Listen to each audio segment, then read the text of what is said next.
Magnetic tuning systems. I've been playing with them for quite some time, and I've come up with so many different variations, and as you can see, they work. Though I've demonstrated a lot in the past and even shared a little bit when I was on Facebook, I was criticized and called an idiot, and I've been very reluctant to share how to build them and how they work. Over time, I started from a simple understanding of conventional tuners. So this one, for example, was what I come up with as an equivalent to a T-match tuner using all induction. But the idea is using permanent magnets to vary the inductors. This one even had a heat sink and a fan so that it could remain stable in high power operating conditions. But in order to mimic a T-match, it was actually quite complicated to do it with all inductors. This is one of my earlier versions, but this is more of a series L inductance variable that had a motor to turn a magnet that varied that, and also had a switch to vary the inductance range, and a built-in bias T so that I could send the DC up the coax to control the motor. After much analysis and obsession over how this all works, I've created simpler systems. So this one, for example, yes, it's got the coax coming in. This is obviously for a wire antenna, like a dipole or whatever, short dipole. This has two toroids and two magnets, 1 and 2. These magnets can control the reactances and trim it in to 0 reactance. So, we have our plus and negative reactances. It's all using inductance, but negative and positive inductance. An extremely simple design, and I'm extremely stoked.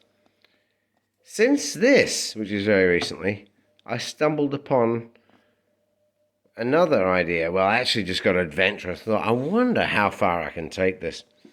So then I came up with this. And as you can see, that looks like 2 common mode chokes. And voila. I don't have them configured as common mode chokes. There's a magnet on the back. But this in itself is, again, a high Z HF tuner. Obviously, QRP.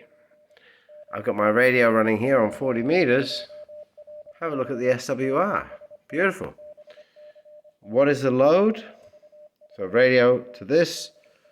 The load is, of course, a very short ground wire out to an earth rod there, and a very short string of LEDs, but you can just consider this to be a very short wire. I'm just weird, I've got LEDs. So I'm going to bring it into shot if I can, and adjust, if I can here, the magnet while we watch the SWR. Oh look, suddenly we've got infinite SWR, yeah?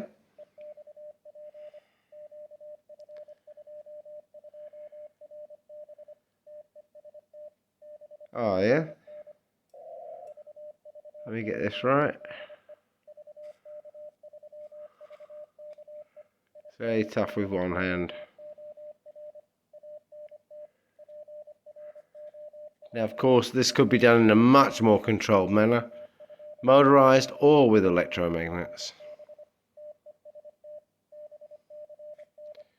Oh, you bugger. It's so much harder with one hand. Something I can do almost instantly, generally, when I'm trying to hold the phone and look at the screen, and I do this all one-handed. It's just so much more difficult. Alright, let's try. Oops. Sorry, I gotta get this. I might just have to do it like this so I can rest on my leg. There we go. I found a near on, yeah, there we go, a near on perfect match, where I've adjusted the relative impedances, positive and negative, on this configuration to balance out and give me a beautiful match. And I think that's pretty impressive. And this is my detector that instead of a meter, it's lighting up LEDs. Now switch the lights off. You'll see this detector is responding beautifully. This is definitely a hot little system. So it's not that the tuner is lossy, at least at low power. I'm unable to test just what it can handle due to licensing limitations. But fantastic, hey? I think I'm currently running 10 watts.